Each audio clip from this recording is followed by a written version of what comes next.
One of Hollywood's main moneymakers is a good old grindhouse film.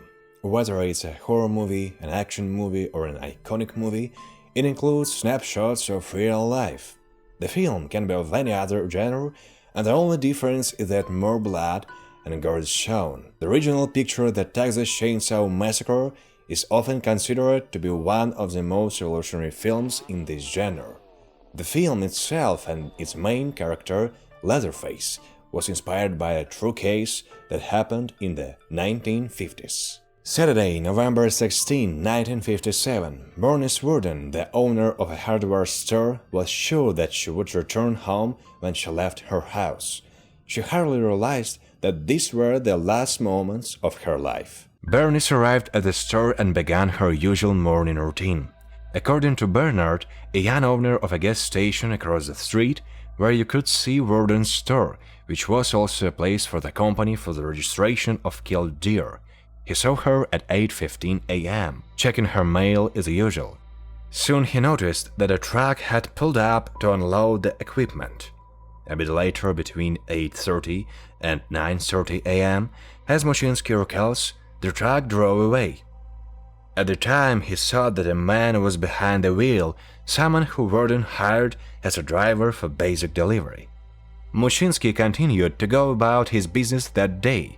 Later, he crossed the road to Worden's store and found that the front door was closed. But he noticed that Bernice had left the light on. But considering that it was the first day of the hunting season, and this usually meant that very few people visited the store, Mushinsky just thought that Bernice had closed the store earlier because of this. That evening, Bernice's son, Frank, who had been hunting all day, stopped at the Mushinsky's gas station on his way home to talk about the hunting competition. During the conversation, Mushinsky told Frank that his mom had closed the store earlier, but the lights were still on. Frank, who was also a deputy sheriff, was immediately concerned since he knew that his mom planned to be at the store all day. He immediately started investigating. To his horror, as he approached the store, he noticed a trail of blood that led to the back of the store. Bernice wasn't the only one missing. The cash register was also not there. Seeking an explanation, he immediately recalled the man who was coming to the store during late hours. And he was also there the night before, asking about antifreeze and even trying to strike up a conversation with Frank, asking if he would be out hunting the next day. And Frank confirmed that. This man was Ed Gein, who mostly kept to himself. He was known to behave strangely most of the time. He even invited Bernice to go roller skating, and considering that it was a small town where everyone knew each other, the words of the strange Ed Gein speaking to a woman in this manner surprised people since it was unusual for him. This became the reason for many rumors in the town. Ed Gein was born on August 22, 1906 in Wisconsin. His mother was a zealous religious woman, and an atmosphere of extreme beliefs prevailed in her house. She constantly warned Ed and his brother Henry about the dangers of women and despised any sex, especially non-marital sex. She claimed that sex for procreation was disgusting, but you had to tolerate it to create a family. Such a harsh upbringing put the brothers against each other. While Ed quite literally worshipped his mother to the point that it became an obsession in other eyes, Henry, on the other hand, was against her strict views. Their father was an alcoholic who was afraid of his frightened wife. He died of a heart attack when Ed was about 30. Ed worked odd jobs to help his family. He even worked as a babysitter, claiming that he was good at it and was quite popular among both children and their parents. It is believed that Ed wanted to gain his mother's affection. In 1944, his brother Henry died. However, the incident behind his death was mysterious and very questionable. Ed called the police to help find his brother, who, according to his statement, disappeared while trying to put out a fire that was driving near his property. When they arrived, Ed led them straight to Henry's body. Strangely, his body didn't have any scorch marks, even though it was found on the church ground. Additionally, bruises were found on the back of his head. But the authorities didn't suspect any foul play, as they believed that Henry probably hit his head after inhaling smoke. Shortly after his brother's death, Ed's world fell apart after the loss of his beloved mother. She suffered a stroke in 1945 and Ed became her full-time caretaker. But 6 months later, a second stroke took her life. Now Ed was alone. He had lost a person who was his whole world, and there was no way he could let her go easily. Now Ed was living as a hermit, only going to work and spending all his free time at home, where he was faithful to his mother's habits and kept some parts of the house clean.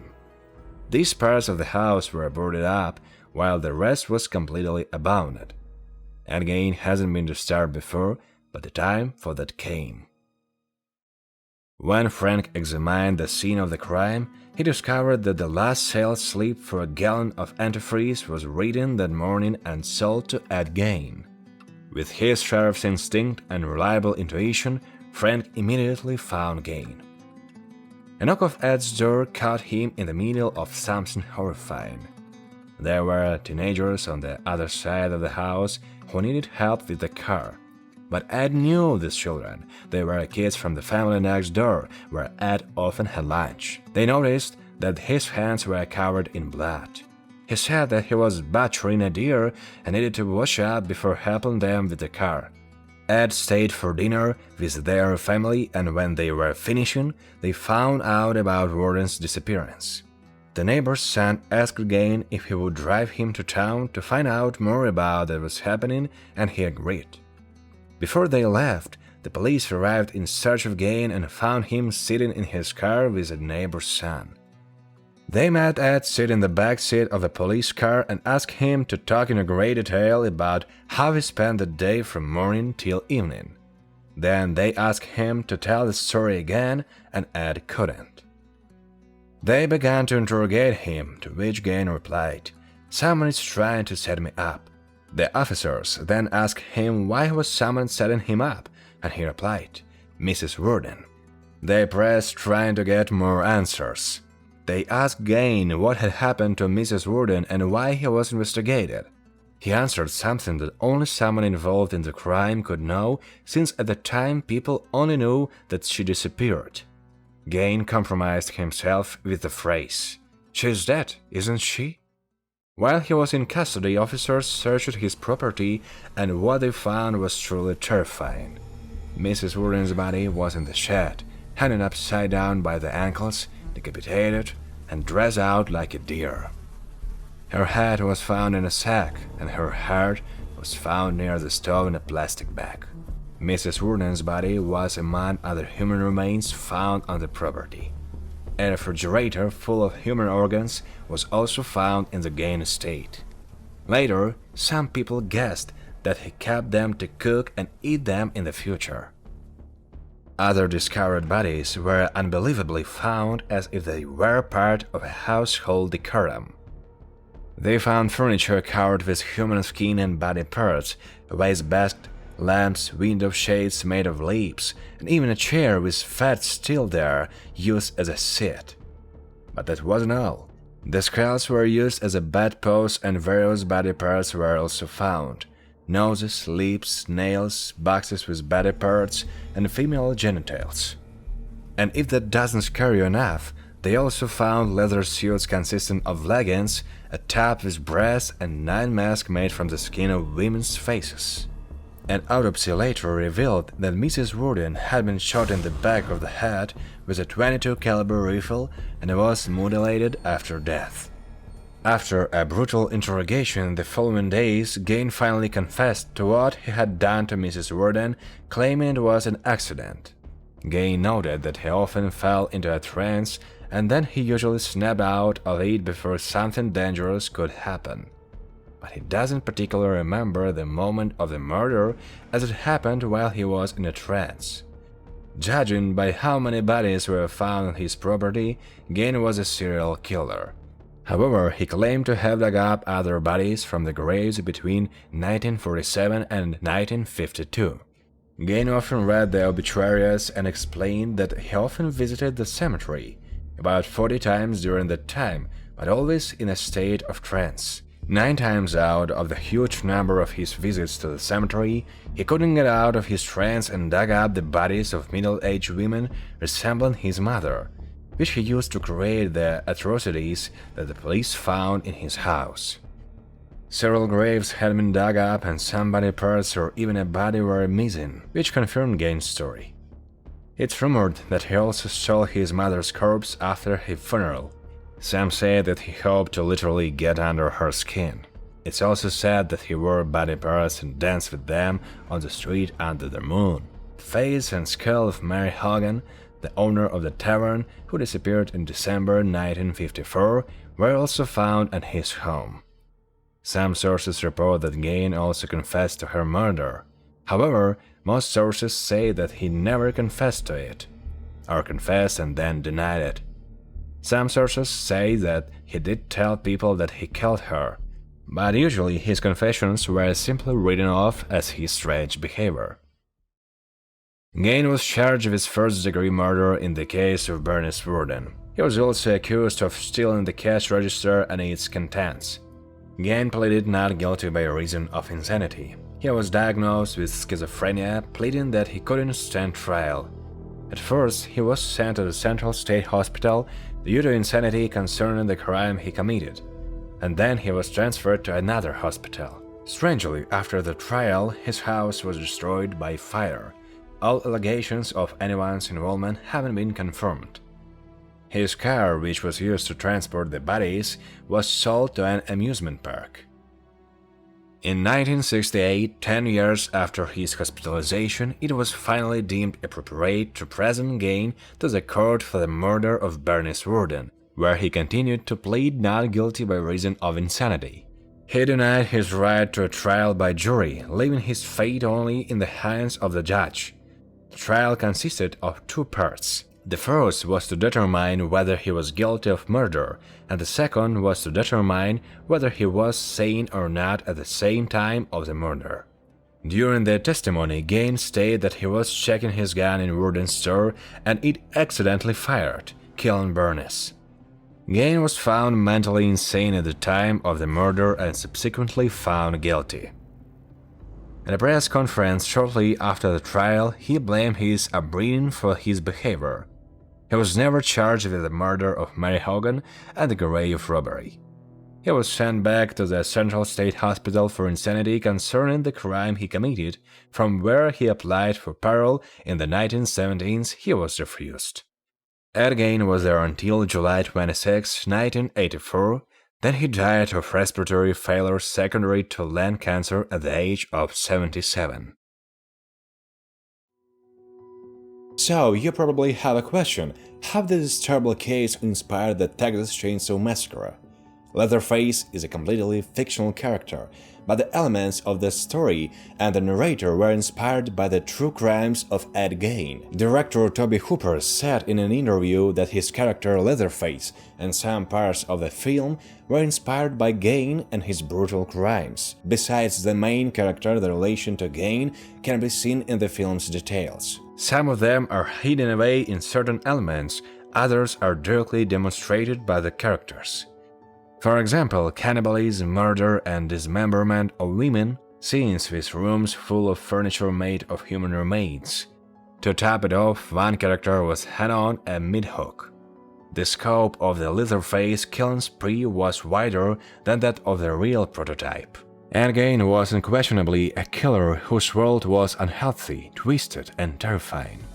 But his way of doing things was to dig up graves.